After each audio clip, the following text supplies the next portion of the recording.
ಆತ್ಮೀಯ ಸ್ಪರ್ಧಾ ಮಿತ್ರರೇ, ಹಿಂದಿನ ಅವಧಿಯಲ್ಲಿ ತ್ರಿಭುಜದ 20 ಬಹು ಆಯ್ಕೆಯ ಪ್ರಶ್ನೆಗಳನ್ನು ನೋಡಿದ್ದೇವೆ. ಇಂದು ಅದರ ಮುಂದುವರೆದ ಭಾಗ ತ್ರಿಭುಜದಲ್ಲಿ 21ನೇ ಪ್ರಶ್ನೆಯನ್ನು ನೋಡ್ತಾ ಮುಂದೆ ಹೋಗೋಣ. 21ನೇ ಪ್ರಶ್ನೆ ಈ ರೀತಿ ಇದೆ ನೋಡಿ. ಕೆಳಗಿನ ಚಿತ್ರದಲ್ಲಿ ತ್ರಿಭುಜ ಎ ಬಿ ಸಿ 90 ಡಿಗ್ರಿ ಮತ್ತು ಕೋನ್ ಎ ಡಿ ಬಿ 90 ಡಿಗ್ರಿ ಆಗಿದೆ. ಅಂದ್ರೆ ಇಲ್ಲಿ ಎರಡು ಕೋನಗಳದಾವೆ ನೋಡ್ರಿ. ಎ ಬಿ ಸಿ ತ್ರಿಭುಜದಲ್ಲಿ ಕೋನ್ ಬಿ 90 ಡಿಗ್ರಿ ಇದೆ. ಆನಂತರ ಇನ್ನೊಂದಿದೆ ಯಾವುದು ಅಂದರೆ ಎ ಡಿ ಬಿ ಕೂಡ ಎಷ್ಟಿದೆ? 90 degree. A D equal to 8 centimetre, C D equal to 2 centimetre. ಆದರೆ ಬಿ ಡಿ ಅಳತೆ ಕಂಡುಹಿಡ್ರಿ ಅಂತ ಹೇಳಿದ್ದಾರೆ. ಹಾಗಾದರೆ ಇಲ್ಲಿ ನಾವು ಮೊದಲು ಪೈಥಾಗೋರಸ್ ಪ್ರಮೇಯವನ್ನು ಬಿಡಿಸಬೇಕು. ಪೈಥಾಗೋರಸ್ ಪ್ರಮೇಯವನ್ನು ಏನು ಮಾಡ್ಬೇಕು ರೀ? ಬಿಡಿಸಿದಾಗ ಯಾವ್ಯಾವ ತ್ರಿಭುಜಗಳನ್ನು ತೆಗೆದುಕೊಳ್ಬೇಕು? ಮೊದಲಿಗೆ ತ್ರಿಭುಜ ಎ ಬಿ ಸಿ ದೊಡ್ಡ ತ್ರಿಭುಜ ಮತ್ತು ತ್ರಿಭುಜ ಎ ಬಿ ಡಿ ತೆಗೆದುಕೊಂಡಾಗ ಇಲ್ಲಿ ಎ ಬಿ ಸಿಯಲ್ಲಿ ಕೋನ್ 90 ಬಿ ಇದೆ, ಎ ಬಿ ಡಿಯಲ್ಲಿ ಕೋನ್ ಡಿ 90 ಇದೆ. ಅದೇ ರೀತಿ ಕೋನ್ ಎ ಉಭಯ ಸಾಮಾನ್ಯ ಕೋನ ಆಗುತ್ತೆ.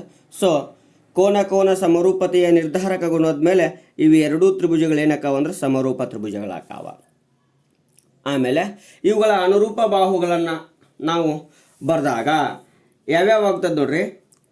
ಎ ಬಿ ದೊಡ್ಡ ತ್ರಿಭುಜದ ತಗೊಂತೀವಿ ಅಂದರೆ ಸೊ ಇದು ಲಂಬ ಬಾಹು ಆಗ್ತದೆ. ಹಾಗಾದ್ರೆ ಈ ತ್ರಿಭುಜದ ಲಂಬ ಬಾಹು ಯಾವುದು ಅಂದರೆ ಎ ಡಿ ಆಗ್ತದೆ.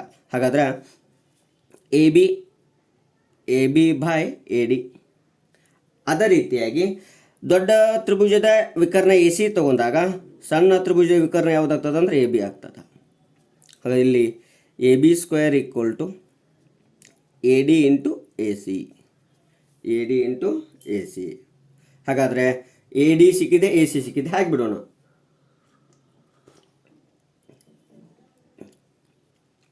A B square equal to A D 8 into 2.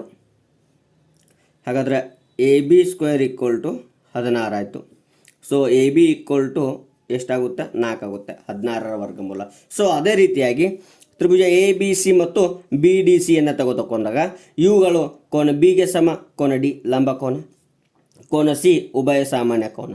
ಹಾಗಾದರೆ ಇವೆರಡೂ ಕೂಡ ಸಮರೂಪ ತ್ರಿಭುಜಗಳಾಗ್ತವೆ. ಯಾವ್ಯಾವ್ರಿ ಅಂದರೆ ತ್ರಿಭುಜ ಎ ಬಿ ಸಿ ಸಮರೂಪ ತ್ರಿಭುಜ, ಬಿ ಡಿ ಸಿ ಇವು ಕೂಡ ಸಮರೂಪ ತ್ರಿಭುಜ ಆಗ್ತಾವೆ. ಸೊ ಇವುಗಳ ಅನುರೂಪ ಬಾಹುಗಳನ್ನು ನೋಡಿದಾಗ ಯಾವ್ಯಾವ ಆಗ್ತಾವ್ರಿ ಅಂದರೆ B C divided by D C, B C ಪಾದ ಡಿವೈಡೆಡ್ ಬೈ ಅದರ ಪಾದ D C.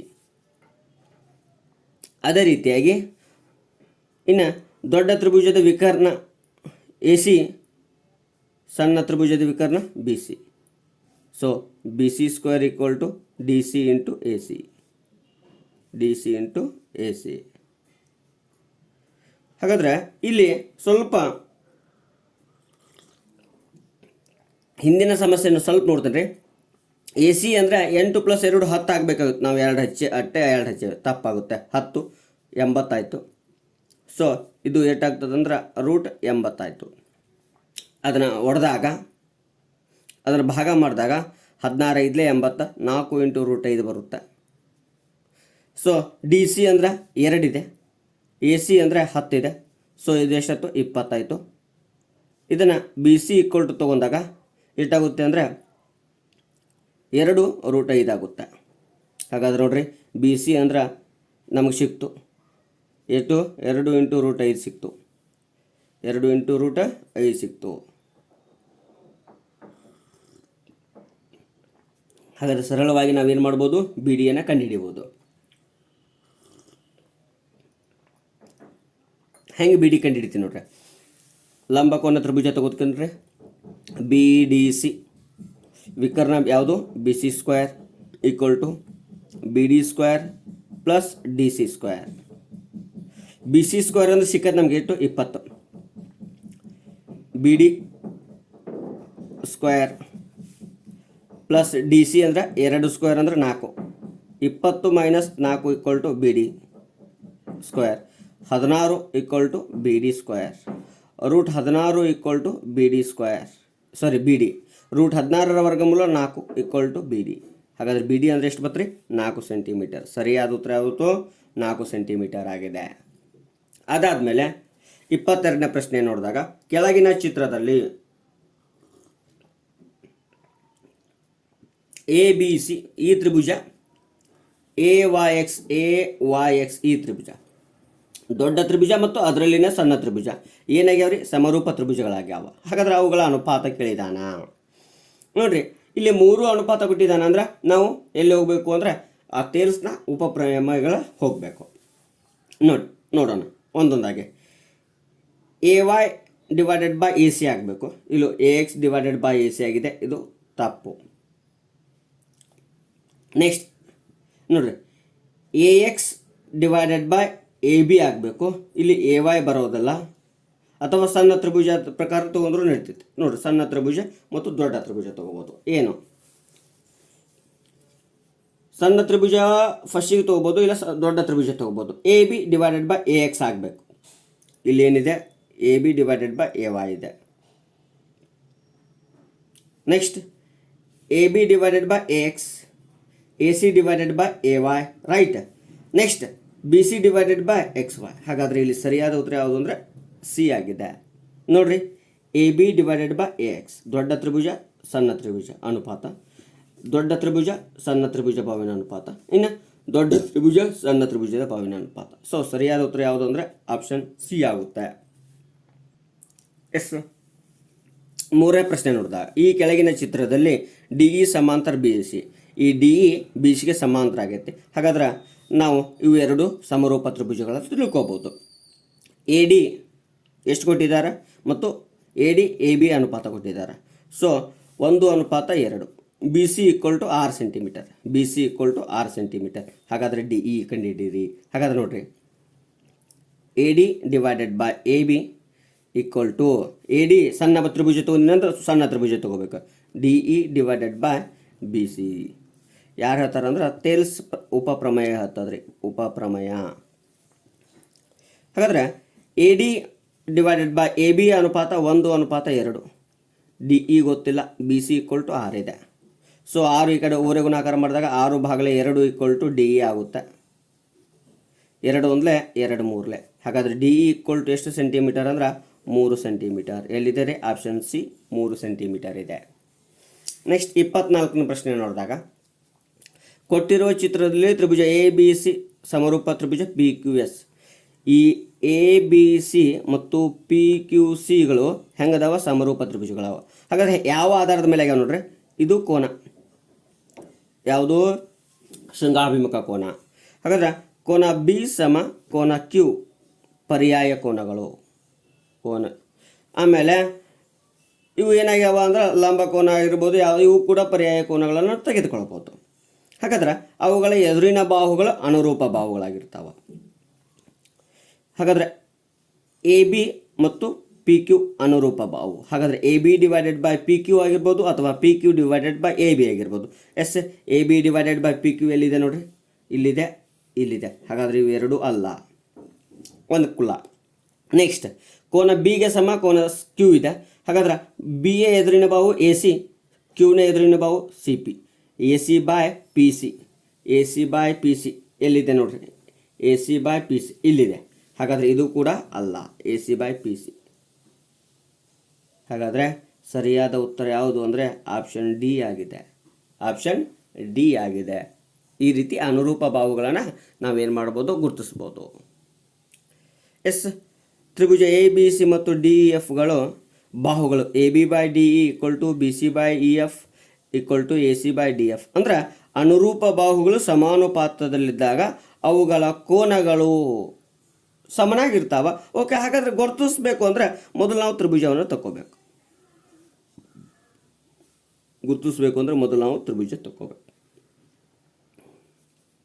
A B C D E F ಗುರುತಿಸೋಣ. ನೋಡ್ರಿ, ಎ ಬಿ ಎಲ್ಲಿದೆ? ಇಲ್ಲಿದೆ. ಅದಕ್ಕೆ ಡಿ ಇ ಇಲ್ಲಿದೆ, ಇಲ್ಲಿದೆ. ಹಾಗಾದರೆ ಎದುರಿನ ಕೋನ ಸಿ ಮತ್ತು ಎಫ್ ಸಮ, ಸಿ ಮತ್ತು ಎಫ್ ಸಮ, ಸಿ ಮತ್ತು ಎಫ್ ಸಮ. ನೆಕ್ಸ್ಟ್ ಇದು ಸಿಕ್ತು. ನೆಕ್ಸ್ಟ್ ಇನ್ನೊಂದು ನೋಡೋಣ. ಯಾವುದು? B C E F. ಕೋನ ಎಗೆ ಸಮ ಕೋನ ಡಿ ಆಗಬೇಕು. ಕೋನ ಎಗೆ ಸಮ ಕೋನ ಡಿ. ಎಲ್ಲೈತಿ? ಎಗೆ ಸಮ ಡಿ ಇಲ್ಲ, ಎಗೆ ಸಮ ಡಿ ಇಲ್ಲ, ಎಗೆ ಸಮ ಡಿ ಇಲ್ಲ. ಹಾಗಾದರೆ ಸರಿಯಾದ ಉತ್ತರ ಕೋನ ಸಿ ಸಮ ಕೋನ ಎಫ್. ನೋಡಿದ್ದೇವಲ್ಲ, ಕೋನ ಸಿ ಸಮ ಕೋನ ಎಫ್. ಈ ರೀತಿ ಅನುರೂಪ ಕೋನಗಳನ್ನು ನೋಡಬೇಕಾಗುತ್ತೆ. ಇನ್ನು ತ್ರಿಭುಜದ ಬಾಹುಗಳ ಉದ್ದ 2, 3 ಮತ್ತು 4 ಸೆಂಟಿಮೀಟರ್ ಆಗಿವೆ. ದತ್ತ ತ್ರಿಭುಜಕ್ಕೆ ಸಮರೂಪವಾಗಿರುವ ತ್ರಿಭುಜಗಳ ಬಾಹುಗಳು ಅಂತ ಕೇಳಿದಾನ. ಹಾಗಾದ್ರೆ ಇದಕ್ಕೆ ಸಮರೂಪವಾಗಿರಬೇಕು ಅಂದರೆ ಇದೇ ಅನುಪಾತ ಬರಬೇಕು. ಎಷ್ಟು? ಒಂದೇ ಸಂಖ್ಯೆಯಿಂದ ಭಾಗ ಹೋಗಿ ಇದೇ ಅನುಪಾತ ಬರಬೇಕು. ಹಾಗಾದ್ರೆ 4 ಮತ್ತು 6 2 ಅನುಪಾತ ಕೊಡ್ಬೋದು, ಆದರೆ 4ನೇ ಅನುಪಾತ ಕೊಡೋಕ್ಕೆ ಸಾಧ್ಯ ಇಲ್ಲ. ಸೊ ಇದು ಸಾಧ್ಯವಿಲ್ಲ. ಸೊ ಇವು 3 ಒಂದೇ ಮಗ್ಗಿ ಒಳಗಡೆ ಭಾಗನೂ ಹೋಗಲ್ಲ. ಹಾಗಾದರೆ ಇದು ಸಾಧ್ಯ ಇಲ್ಲ. ಹಾಗಾದ್ರೆ ನೋಡಿರಿ, 3 2 3 3 3 4. ಸೊ 2 3 4 ಅದೇ ಅನುಪಾತವನ್ನು ಕೊಟ್ಟಿದೆ. ಹಾಗಾದರೆ ಸರಿಯಾದ ಉತ್ತರ ಆಪ್ಷನ್ ಡಿ ಆಗಿದೆ. ಇನ್ನು ಸಮರೂಪವಾದ ತ್ರಿಭುಜಗಳನ್ನು ರೂಪಿಸುವ ಬಾಹುಗಳ ಗುಂಪು. ಹಾಗಾದರೆ ಅವುಗಳನ್ನು ಭಾಗ ಮಾಡಿದಾಗ ಅನುಪಾತ ಏನು ಬರಬೇಕು? ಸಮಾನುಪಾತದಲ್ಲಿ ಬರಬೇಕು. ಸಮಾನುಪಾತದಲ್ಲಿ ಬರಲೇಬೇಕು. ಹಾಗಾದ್ರೆ ನೋಡೋಣ. 9 ಮೂರಾಂಶ ಆಗುತ್ತೆ. ಸೊ ಹಾಗಾದರೆ 3 4 12 ನಾಲ್ಕಾಂಶ ಅಂದರೆ 4 1 4 3 ಇದು ಕೂಡ 3. 6 18 ಬಾಗಿಲೆ 6 ಅಂದರೆ 6 1 6 3. ಸೊ ನೇರವಾಗಿ ಸಮರೂಪ ತ್ರಿಭುಜದ ಗುಂಪು ಇದೇ ಶೇಪ್ ಬರುತ್ತೆ.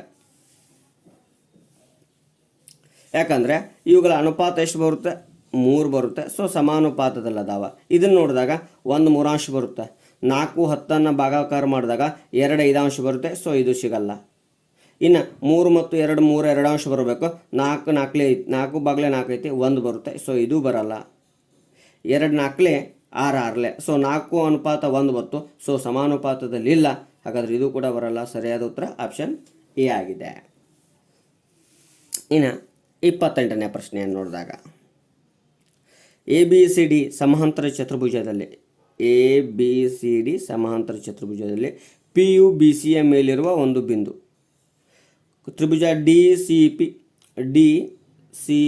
ಮತ್ತು ತ್ರಿಭುಜ BLP ಯಲ್ಲಿ DP ಅನುಪಾತ PLಗೆ ಸಮವಾದದ್ದು. DP ಅನುಪಾತ PLಗೆ ಸಮನಾದದ್ದು. ಮೊದಲು ಸಮರೂಪ ತ್ರಿಭುಜ ನೋಡೋಣ. ಕೋನ ಎಲ್ ಸಮ ಕೋನ ಡಿ. ಯಾವ ಕೋನಗಳು? ಪರ್ಯಾಯ ಕೋನಗಳು. ಇವು ಏನು? ಶೃಂಗಾಭಿಮುಖ ಕೋನಗಳು. ಹಾಗಾದ್ರೆ ಇವು ಕೂಡ ಏನಕ್ಕವ? ಪರ್ಯಾಯ ಕೋನಗಳಾಕವ. ಇವು ಕೂಡ ಏನಕ್ಕವ? ಪರ್ಯಾಯ ಕೋನ ಆಕವ. ಹಾಗಾದರೆ DP ಡಿವೈಡೆಡ್ ಬೈ PL ಕೊಟ್ಟಿದ್ದಾನೆ. ಇದಕ್ಕೆ ಸಮ. DP ಎಲ್ಲಿದೆ? ಇಲ್ಲಿದೆ. PL ಎಲ್ಲಿದೆ? ಇಲ್ಲಿದೆ. ಹಾಗಾದರೆ ಕೋನ ಸಿಗೆ ಸಮ ಕೋನ ಬಿ ಕೊಟ್ಟಿದ್ದಾನೆ. ಅದೇ ರೀತಿ ಕೋನ ಎಲ್ಗೆ ಸಮ ಕೋನ ಡಿ ಇದೆ. ಹಾಗಾದರೆ ನಾ ಬರಿಬೋದು ಏನು? CP divided by PB. ಇದು ಬರಿಬೋದು. ಇನ್ನೊಂದು ಬರಿಬೋದು DC ಡಿವೈಡೆಡ್ ಬೈ BL. ಯಾಕೆ? ಸಮಕೋನಗಳ ಎದುರಿಗಿರುವ ಬಾಹುಗಳು ಅನುರೂಪ ಬಾಹುಗಳು. ಇದರಲ್ಲಿ ಯಾವ್ಯಾವ ಅದಾವ? DC ಡಿವೈಡೆಡ್ ಬೈ BL ಇದೆ. DC BP ಇದು ಅಲ್ಲ. PC BL ಇದು ಅಲ್ಲ.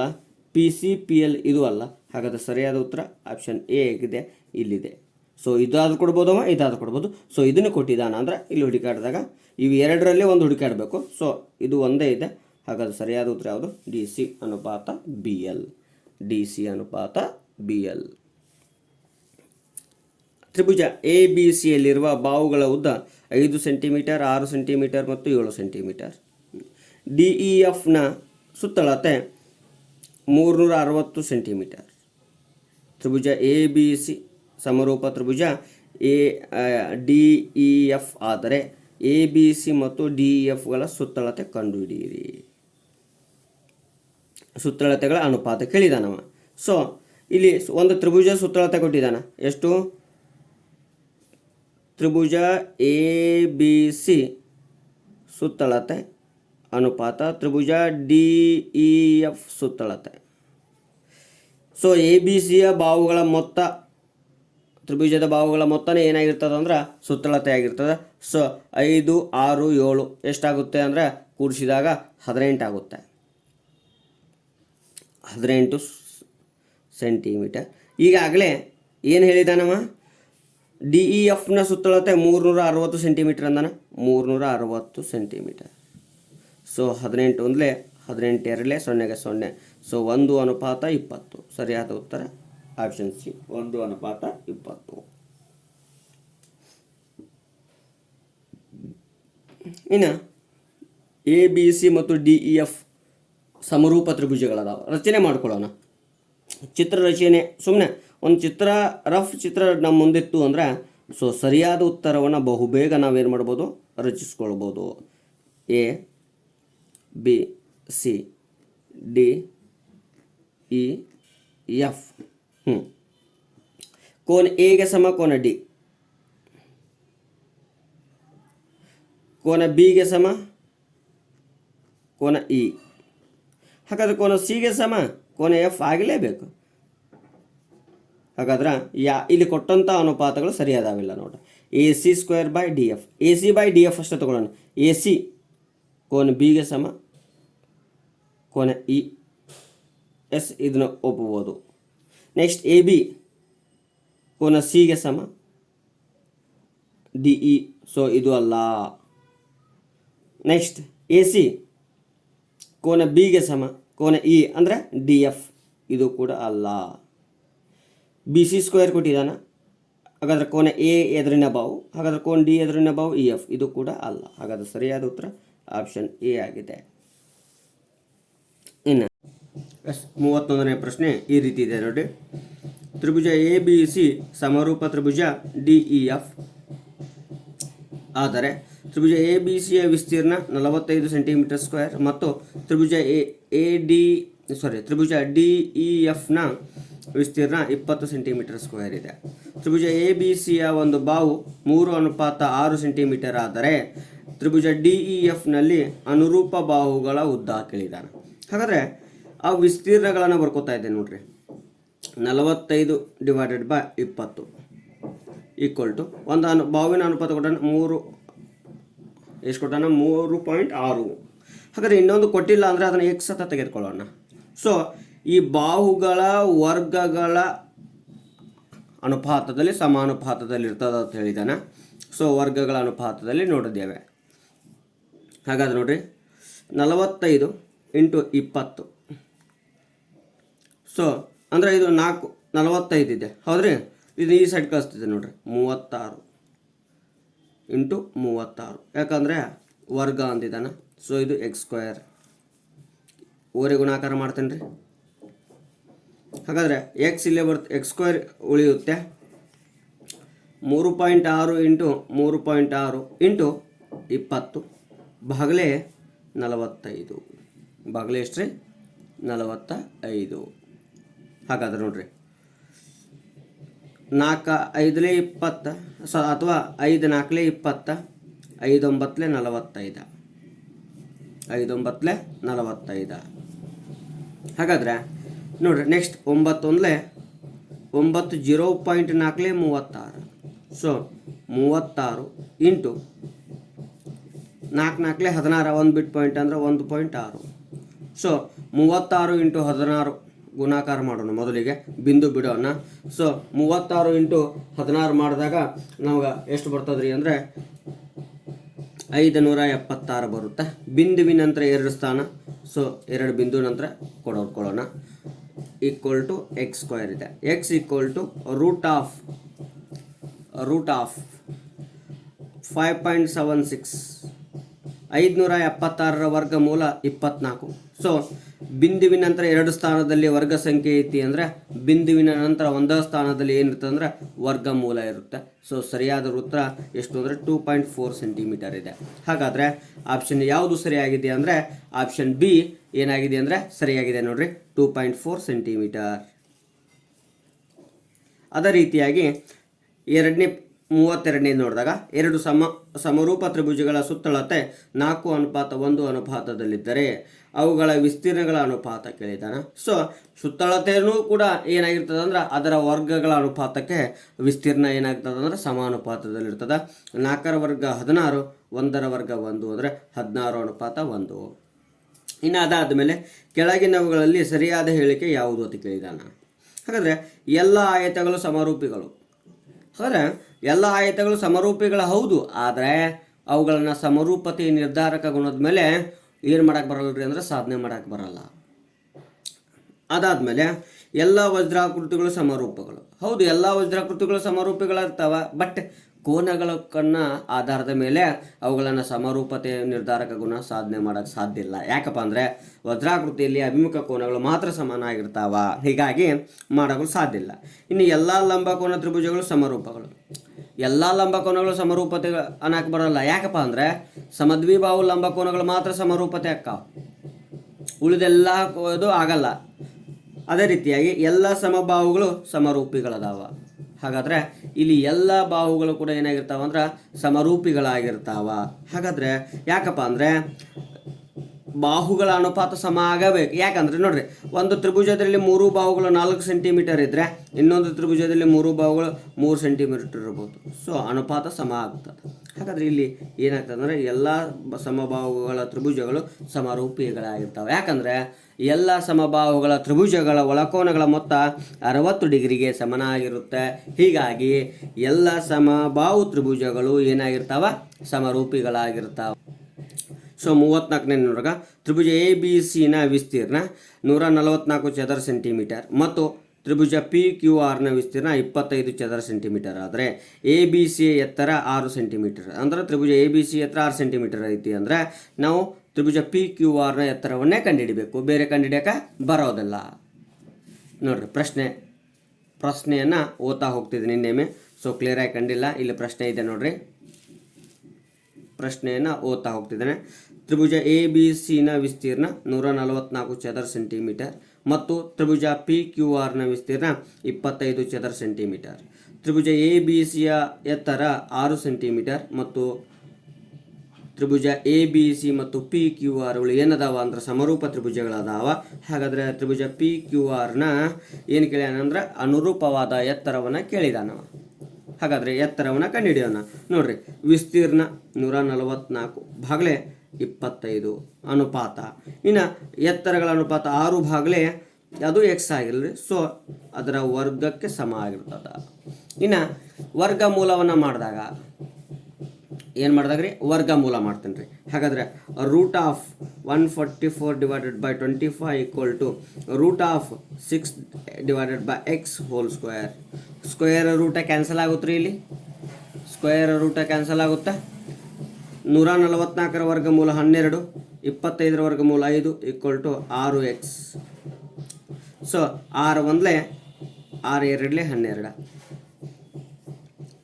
ನೆಕ್ಸ್ಟ್ 2 1 2.5 ಎಷ್ಟು ಅಂದರೆ 5. ಹಾಗಾದ್ರೆ ವ್ಯತ್ಕ್ರಮ ಮಾಡಿದಾಗ 2.5 ಈಕ್ವಲ್ ಟು ಎಕ್ಸ್ ಆಗುತ್ತೆ. So X equal to 2.5 centimetre. ಏನ್ರಿ ಇದು ಎತ್ತರ, ಇನ್ನೊಂದು ತ್ರಿಭುಜದ ಎತ್ತರ 2.5. ಸರಿಯಾದ ಉತ್ತರ ಇಲ್ಲಿದೆ. ಅದಾದಮೇಲೆ ಎರಡು ಸಮರೂಪ ತ್ರಿಭುಜಗಳ ವಿಸ್ತೀರ್ಣಗಳು ಕ್ರಮವಾಗಿ 120 ಚದರ ಸೆಂಟಿಮೀಟರ್ ಮತ್ತು 480 ಚದರ ಸೆಂಟಿಮೀಟರ್ ಆಗಿವೆ. ತ್ರಿಭುಜದ ಅನುರೂಪ ಬಾಹುಗಳ ಅನುಪಾತ ಕೇಳಿದ್ದಾನೆ. ಸೊ ನಿಮ್ಗೆ ಗೊತ್ತಾಗಿರ್ಬೋದು, ಅವು ಬಾಹುಗಳ ಅನುಪಾತ ಯಾವಾಗಲೂ ವರ್ಗ ಸಂಖ್ಯೆಯಲ್ಲಿರಲ್ಲ, ವರ್ಗ ಮೂಲದಲ್ಲಿರ್ತದೆ. ಹಾಗಾದರೆ ನೋಡ್ರಿ, 120 124 480. ಹಾಗಾದರೆ 1ರ ವರ್ಗಮೂಲ 1, 4ರ ವರ್ಗಮೂಲ 2. ಹಾಗಾದರೆ 1:2. ಹಾಗಾದರೆ 1:2 ಎಲ್ಲಿದೆ? ಇಲ್ಲಿದೆ ನೋಡ್ರಿ, ಬಿ ಆಪ್ಷನ್ 1:2 ಇದೆ. ಅದಾದಮೇಲೆ ಇನ್ನು 36ನೇ ಕ್ವಶನ್ ನೋಡೋಣ. ತ್ರಿಭುಜ ಎ ಬಿ ಸಿಯಲ್ಲಿ ಡಿ, ಇ ಮತ್ತು ಎಫ್ಗಳು ಎ ಬಿ, ಬಿ ಸಿ ಮತ್ತು ಸಿಗಳ ಮಧ್ಯ ಬಿಂದುಗಳಾಗಿವೆ. ಹಾಗಾದರೆ ತ್ರಿಭುಜ ಎ ಬಿ ಸಿಯ ವಿಸ್ತೀರ್ಣ 60 ಚದರ ಸೆಂಟಿಮೀಟರ್ ಆದರೆ ತ್ರಿಭುಜ ಡಿ ಇ ಎಫ್ನ ವಿಸ್ತೀರ್ಣ ಕೇಳಿದಾನ. ಹಾಗಾದ್ರೆ ನೋಡ್ರಿ, ಮೊದಲು ರಚನೆ ಮಾಡ್ತಾ ಇದ್ದೇನೆ ನಾನು. ಏನು ತ್ರಿಭುಜ ಎ ಬಿ ಸಿಯಲ್ಲಿ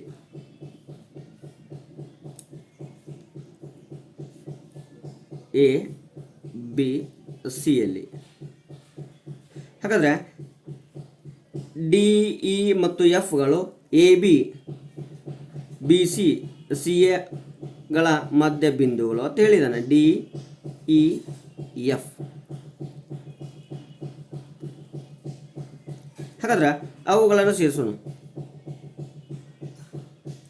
ರೈಟ್. ಹಾಗಾದ್ರೆ ಇಲ್ಲಿ ಏನಾಕಾವ ಅಂದ್ರೆ ಈ ಬಾವು ಸಮ ಆಗಿರ್ತದೆ, ಈ ಬಾವುಗೆ ಸಮ, ಈ ಬಾವು ಸಮ. ಹಾಗಾದ್ರೆ ಎಲ್ಲ ಬಾವುಗಳ ಅನುಪಾತ ಸಮವಾಗ್ಯಾವ ಅಂದ್ರೆ ನಾವು ಇದರ ಎರಡರಷ್ಟು ಅಂದ್ರೆ ಎ ಬಿಯ ಎರಡರಷ್ಟು ಯಾವುದಿರ್ತದ, ಡಿ ಇ ಇರ್ತದ. ಎ ಬಿಯ ಎರಡರಷ್ಟು ಮಧ್ಯಬಿಂದು ಪ್ರಮೇಯ. ಅಥವಾ ಹೀಗೂ ಹೋಗ್ಬೋದು, ಏನು, ಒಂದು ತ್ರಿಭುಜದ ಮಧ್ಯಬಿಂದುಗಳನ್ನು ಒಂದು ಬಾವು ಎರಡು ಬಾಹುಗಳ ಮಧ್ಯಬಿಂದುಗಳನ್ನು ಸೇರಿಸಿದ ರೇಖೆಯು ಮೂರನೇ ಬಾಹುವಿಗೆ ಸಮಾಂತರ ಮತ್ತು ಅದರ ಅರ್ಧದಷ್ಟಿರುತ್ತದೆ. ಮಧ್ಯಬಿಂದು ಪ್ರಮೇಯ ಏನು, ಒಂದು ತ್ರಿಭುಜದ ಎರಡು ಬಾಹುಗಳ ಮಧ್ಯಬಿಂದುಗಳನ್ನು ಸೇರಿಸಿದ ರೇಖೆಯು ಮೂರನೇ ಬಾಹುಗೆ ಸಮಾಂತರ ಮತ್ತು ಅರ್ಧದಷ್ಟಿರುತ್ತೆ. ಹಾಗಾದರೆ B C equal to 1/2 DF ಅರ್ಧದಷ್ಟು. ಹಾಗಾದರೆ ಇವೆಲ್ಲ ಏನಾದವು ಅಂದರೆ ಸಮಕೋನೀಯ ತ್ರಿಭುಜಗಳಾಗಿಬಿಟ್ಟು, ಸಮಕೋನೀಯ ಏನಾದರೂ ತ್ರಿಭುಜಗಳಾದವು. ಹಾಗಾದರೆ ಎ ಬಿ ಸಿಯ ವಿಸ್ತೀರ್ಣ ಕೊಟ್ಟಿದ್ದಾನ 60. ಹಾಗಾದರೆ ಡಿ ಇ ಎಫ್ನ ವಿಸ್ತೀರ್ಣ ಕೇಳಿದಾನ. ಹಾಗಾದರೆ ಎ ಬಿ ಸಿಯ ವಿಸ್ತೀರ್ಣ ಅಂದರೆ 60 ಕೊಟ್ಟಿದ್ದಾನ. ಇದರ ಅರ್ಧದಷ್ಟು ಆಗಬೇಕದು, ಇದರ ಒಂದು ಅರ್ಧದಷ್ಟು. ಹೌದಾ? ಹಾಗಾದ್ರೆ ನೋಡ್ರಿ, ಅರ್ಧದಷ್ಟು ಅಂತ ಹೇಳಿದೆ ಈಗಾಗಲೇ. 1 ತ್ರಿಭುಜ, 2 ತ್ರಿಭುಜ, 3 ತ್ರಿಭುಜ, 4 ತ್ರಿಭುಜ. ಹಾಗಾದರೆ ಇಲ್ಲಿ ಎಷ್ಟು ತ್ರಿಭುಜಗಳದಾವ ಅಂದ್ರೆ 4 ತ್ರಿಭುಜಗಳದಾವ. ಹಾಗಾದ್ರೆ ಈ 4 ತ್ರಿಭುಜದ ವಿಸ್ತೀರ್ಣ ಇದು ಏನಾಗಬೇಕು ಅಂದ್ರೆ 60 ಚದರ ಸೆಂಟಿಮೀಟರ್ ಆಗಿರ್ಬೇಕು. ಹಾಗಾದರೆ 4 ತ್ರಿಭುಜಗಳು ಏನಾಗಿರ್ತಾವ ಅಂದ್ರೆ ಸಮನಾಗಿರ್ತಾವ. 4 1 4 15.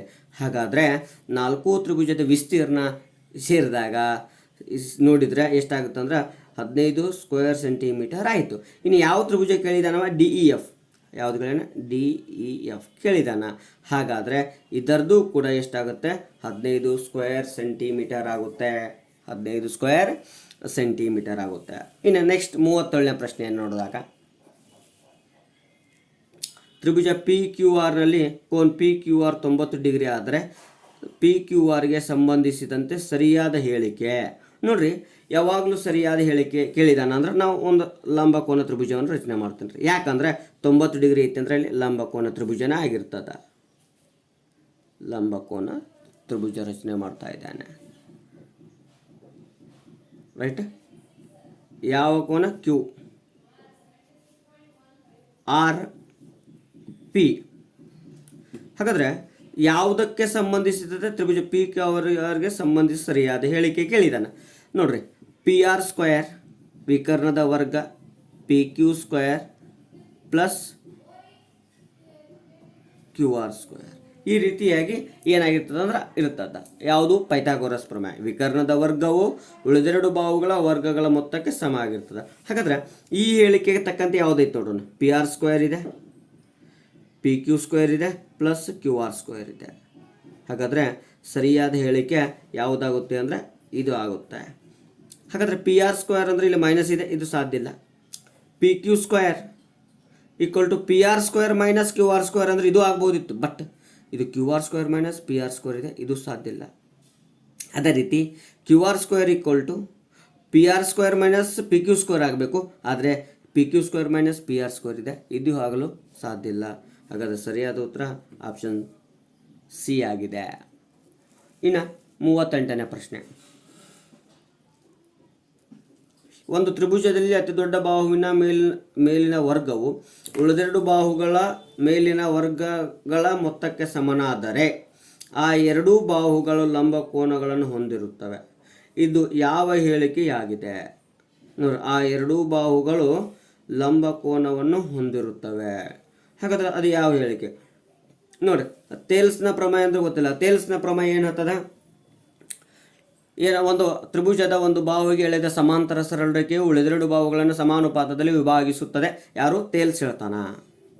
ಆಮೇಲೆ ತೇಲ್ಸ್ನ ಪ್ರಮೇಯದ ವಿಲೋಮ ಏನು? ತೇಲ್ಸ್ನ ಪ್ರಮೇಯದ ವಿಲೋಮ ಏನಂತಂದ್ರೆ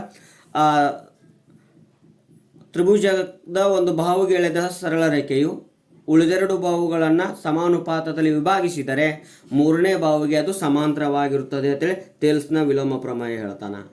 ಇನ್ನು ಪೈಥಾಗೋರಸ್ನ ಪ್ರಮೇಯದ ವಿಲೋಮ ಏನು ಹೇಳ್ತದಂದ್ರೆ,